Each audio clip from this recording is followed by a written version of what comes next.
comment réaliser correctement les tirages à la poulie haute en prise large. On va voir quel est l'intérêt de cet exercice particulièrement efficace pour donner de la largeur à ton dos et comment faire pour le réaliser correctement. Salut, c'est Nico et bienvenue dans l'épisode 60 de Questions Muscu, la mini-série dans laquelle je réponds à vos questions sur la musculation tous les jours. Et aujourd'hui, je réponds à la question de savoir comment faire pour réaliser efficacement les tirages à la poulie haute en prise large.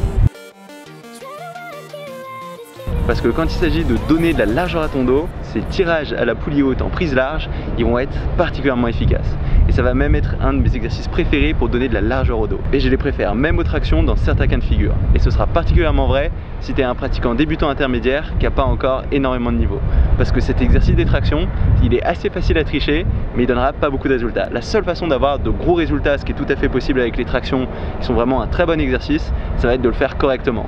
Et ce que j'observe, c'est que la plupart des pratiquants sont pas du tout capables de faire ces tractions correctement. Ils vont en général manquer d'amplitude, aller beaucoup trop vite, tricher avec les biceps sans s'en rendre compte. Et du coup, ils vont faire des longues séries de tractions en se croyant relativement forts, alors que dans les faits, ça leur permet pas de progresser, ça leur permet pas de donner de la masse à leur dorsaux. D'ailleurs, la plupart de ces pratiquants qui se vantent de faire plein de tractions, ils ont pas des dos très impressionnants.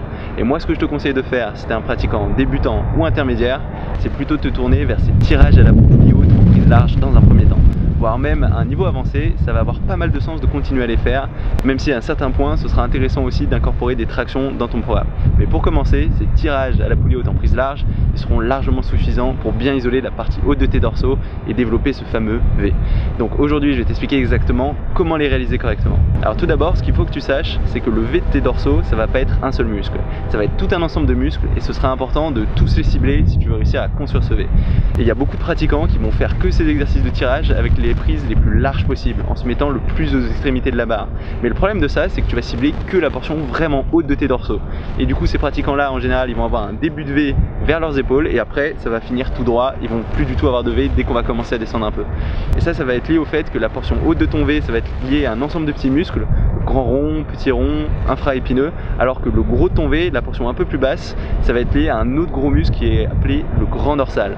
Et le problème, si tu fais que des exercices avec des prises très larges, c'est que tu vas travailler que le haut de ton V, que ces petits muscles infra-épineux, grand rond, petit rond, alors que tu vas laisser ton grand dorsal de côté, tu vas pas vraiment le travailler. Donc en fait, si tu veux réussir à prendre du V, il faudra avoir une prise assez large, mais pas la plus large possible. Ce qui est important, c'est que tu aies un angle de 45 degrés entre ton avant-bras et ton torse. Donc tu dois avoir une prise assez large, plus large que les épaules, même avoir les mains à l'extérieur de tes coudes, mais pas non plus de façon exagérée. Donc pour savoir si ta prise elle est bonne, attrape tout simplement cette barre, descends jusqu'en bas et regarde l'angle que tu dois avoir au niveau de ton bras. Tu dois avoir environ 45 degrés, pas tellement plus, pas tellement moins.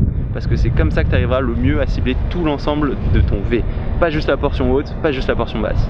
Donc une fois que tu as attrapé cette barre avec la largeur appropriée et que tu as réglé le siège de sorte à être bien fixe au niveau des jambes, d'avoir tout le bassin complètement fixe, ce que tu vas faire, c'est écarter les épaules vers l'extérieur, gonfler le torse et regarder vers le haut.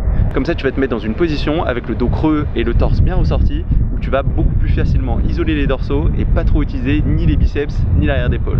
Et ensuite, ce qui sera vraiment important, ce sera de garder les bras dans le même plan que ton torse. Donc ce qu'on veut pas, c'est avoir les coudes qui sortent vers l'extérieur ou les coudes qui rentrent vers l'intérieur. Parce que si tu rentres vers l'intérieur, tu auras plus tendance à utiliser les biceps. Si tu sors vers l'extérieur, tu vas avoir tendance à plus utiliser l'arrière d'épaule, à tirer avec tout un ensemble de muscles qui ne seront pas tes dorsaux.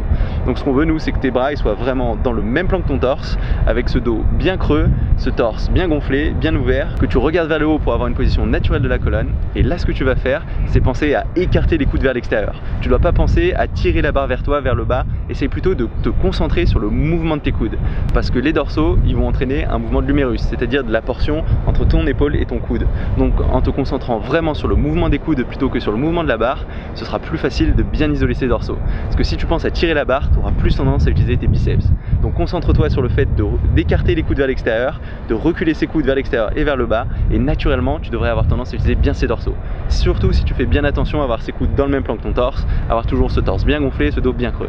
Et ce que tu vas faire, c'est reculer ses coudes le plus bas possible, et quand tu vas arriver le plus bas possible, normalement ta barre devrait arriver en haut de tes pectoraux. Tu vas ensuite contrôler la remontée lentement vers le haut. Et cette remontée, ce négatif, tu peux vraiment le faire lentement, parce que les dorsaux, c'est un des muscles qui va le mieux répondre à des négatifs lents. Et ça, j'en parle dans pas mal de vidéos, mais la partie d'étirement, la partie négative, elle est particulièrement importante pour prendre de la masse. Et ça va être particulièrement vrai sur les dorsaux. Donc retiens bien cette barre et ensuite va bien jusqu'en haut. Tu dois ensuite déboîter tes épaules, bien sentir l'étirement complet dans l'ensemble de tes dorsaux et ensuite seulement repartir pour une autre répétition. Et normalement, pendant toute la durée du mouvement, à la fois le bas de ton corps et le haut de ton corps, il doit rester complètement fixe. Tu dois juste avoir un mouvement des coudes. Et ce qu'on veut surtout pas avoir, c'est un mouvement de balancement qui fait que tu vas pas du tout isoler tes dorsaux et ce sera beaucoup moins efficace.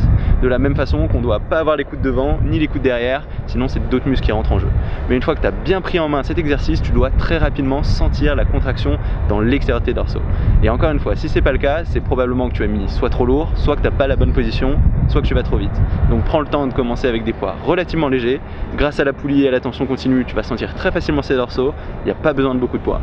Et l'important quand on commence, c'est vraiment de se concentrer sur la qualité de la contraction, la qualité du geste. Donc on s'en fout si on met pas beaucoup de poids. C'est pas un problème, on augmentera seulement ensuite le poids une fois qu'on a de bonnes sensations.